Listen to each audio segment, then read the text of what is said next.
I den her video vil jeg gerne vise, hvordan man laver det her diamantmønster. Og jeg har en strige på her. Og så har jeg mit diagram, der viser, at mønstret skal striges over 6 masker og 6 omgange. Det er det, der er inde i den her røde firkant, som skal gentages for at lave mønstret. Så nu vil jeg lige starte med omgang nummer 1. Og det er min ret side. Så det her vil være min ret pind. Og nummer 2 vil være min orange pind.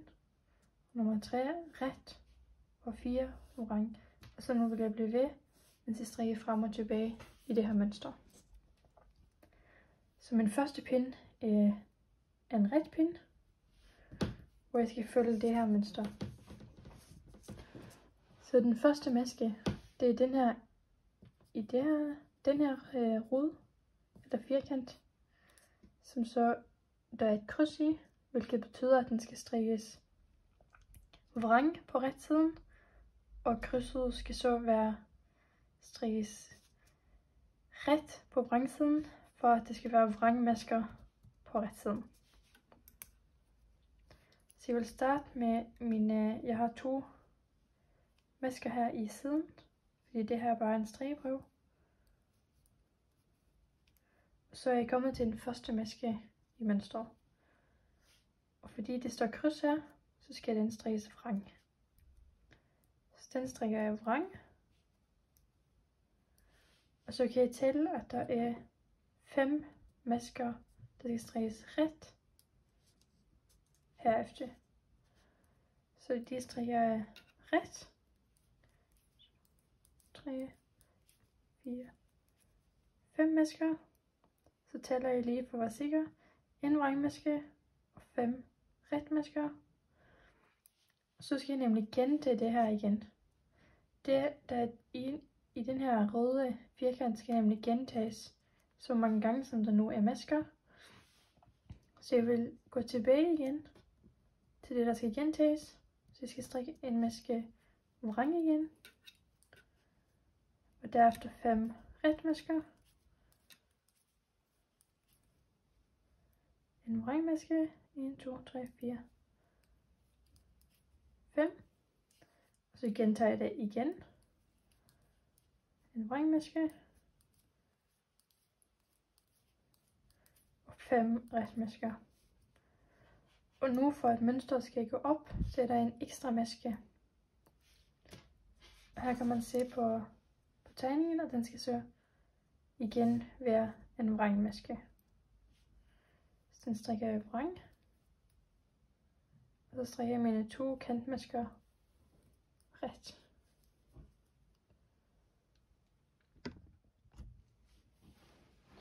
Nu vender jeg mit arbejde og skal strikke min vrangpind. Så først strikker jeg mine kantmasker ret. Og så skal man tænke over, at den første maske, det var den masken, der var ekstra. Så det er den masken, der ligger uden for den her røde sæl. Eller den røde firkant. Og nu er vi på omgang nummer 2. Eller pind nummer 2. Så den maske skal strikkes vrang, fordi den skal være ret på ret siden. Så her skal jeg strikke en vrangmaske. Og så igen skal jeg igen til en ret maske, fordi den skal være vrang på ret siden. Så det vil altså være en ret maske på vrangsiden. Og så skal jeg strikke 3 vrangmasker.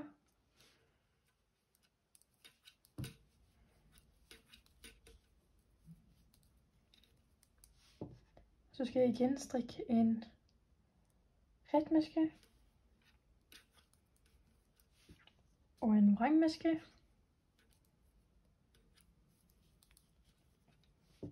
Og så er jeg tilbage igen her og skal igen til det her.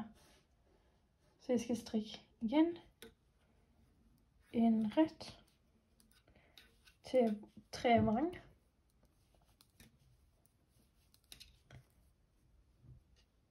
en ret og en vrang. Så vil jeg igen tage det igen. En ret, 3 vrang, en ret og en vrang. Og så er jeg kommet til mine kantmasker igen. Nu har jeg strikket en ret pind og en vrangpind, og jeg skal igen strikke en ret pind.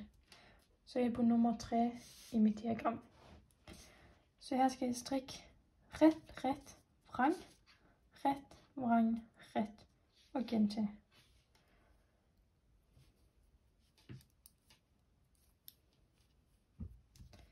Så altså ret, ret, ret, ret, en vrang og en ret. Så er der en vrang igen. Så er der en ret. Og så er man tilbage igen her. Så kan man lige så stille begynde at se, at det nu ligner det her diamantmønster. Så skal vi lige se, hvor jeg er kommet. Jeg har en ret maske her med 2 vrang ved siden af. Det betyder, at jeg er her. Så jeg strikker en vrang og en ret igen. Så nu er jeg tilbage her. Ret, ret, vrang, ret, vrang, ret, ret. Så skal jeg strikke nummer 4, som så er, der er kun en maske, der skal strikkes ret på vrangsiden.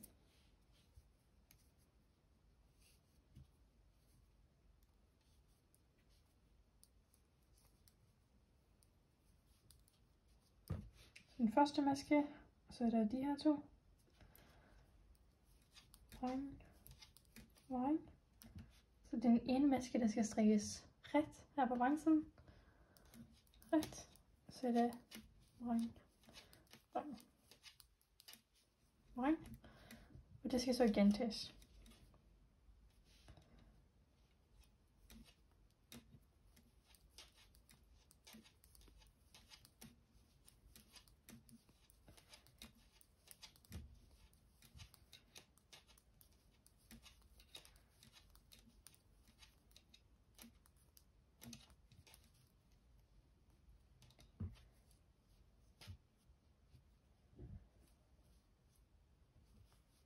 Sådan her.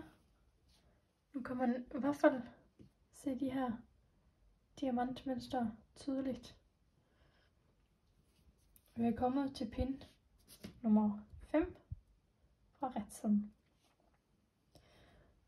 Og det der er meget godt, det er, at man sådan kan begynde at se de her tern eller diamanter, eller hvad man skal kalde det. Fordi så kan man begynde at kigge på det, i stedet for at kigge på diagrammet. Så nu kan jeg for eksempel se, at jeg har en vrangmaske her. Det betyder, at for at mønstret skal gå op, så skal jeg have en vrangmaske på den her side og på den her side. Den her skal så strikkes ret. Og på den måde så kan man, i stedet for at skulle kigge på diagrammet og på hvilke pinde man er, så kan man kigge på maskerne og se, hvordan de skal strikkes. Så de her skal strikkes ret. Og her kan man se, at de har en vrangmaske. Og den skal så fortsætte i vrangmasker heroppe på den her vej. Så derfor skal masken inden her strikkes vrang. Og den vrangmaske her skal strikkes ret. Og så skal der strikkes en vrangmaske igen. Og så skal man strikke ret igen indtil næste vrangmaske, hvor der også skal være en vrangmaske på begge sider. Man kan nemlig godt se, at der er her, hvor vrangmasken var før, skal der nu en vrangmaske før og efter den maske. Og maskerne imellem skal ellers strikkes ret.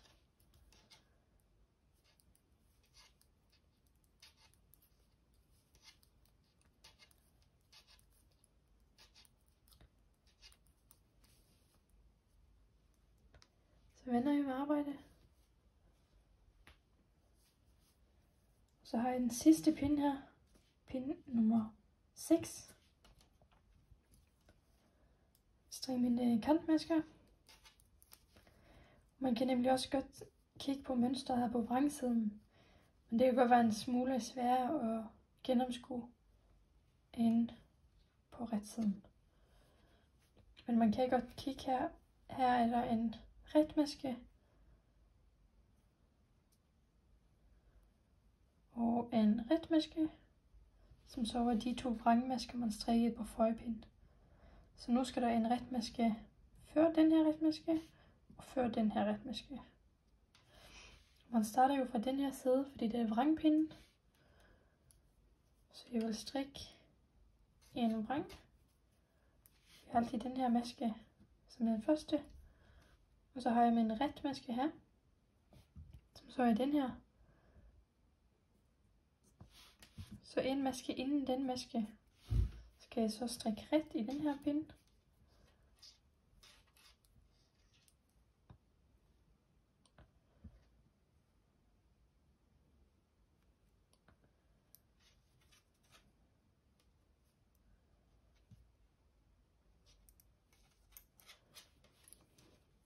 Den her pind, og så skal jeg strikke vrang, vrang, vrang, ret igen.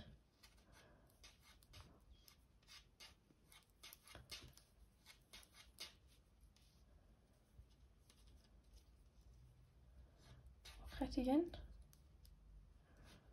Og så er der kun en vrangmaske, for der skal være en retmaske igen. Nu kan man se, at ja, de her diamantmønstre fortsætter videre. Og man er nu kommet tilbage på omgang nummer 1. Den første pinde, man strikkede.